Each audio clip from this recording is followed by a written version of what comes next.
The Biden administration says it continues to press for the immediate release of American businessman and former U.S. Marine Paul Whelan. He has been sitting in a Russian prison on espionage charges his family and the U.S. government have said are baseless. Today marks 4 years since his detention there. White House Correspondent Owen Jensen reports. Owen?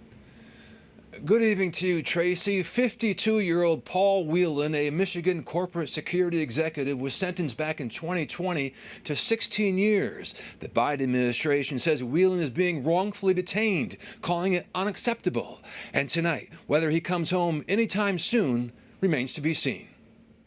As Paul Whelan remains behind bars in Russia, Secretary of State Antony Blinken said in a statement, "Today marks 4 years that Paul Whelan has spent wrongfully detained, away from his family, suffering through an unfathomable ordeal. Russian authorities subjected him to a secret trial and sentenced him to 16 years in a Russian penal colony based on secret evidence." And National Security Advisor Jake Sullivan wrote, "As the President and I have told the Whelan family, we will not stop, we will not relent, we will not cease until all Americans can celebrate Paul's return." Earlier this month, another American behind bars in Russia, WNBA star Brittany Griner, was freed. U.S. officials had hoped to include Whelan in a prisoner swap, but no go.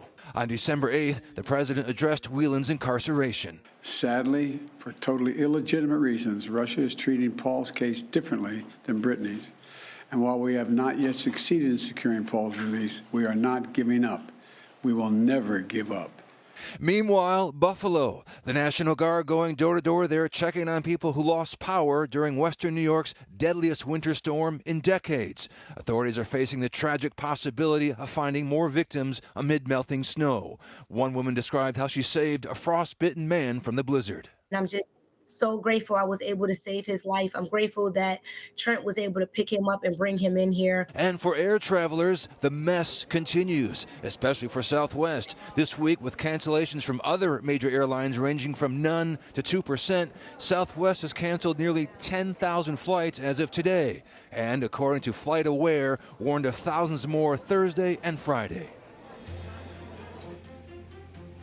And tonight, pressure is growing on the federal government to help customers get reimbursed for unexpected expenses they may have incurred. For its part, Southwest says it is truly sorry, hopes to be back on track before next week, and is working to make sure this never happens again. At the White House, Owen Jensen, EWTN News Nightly.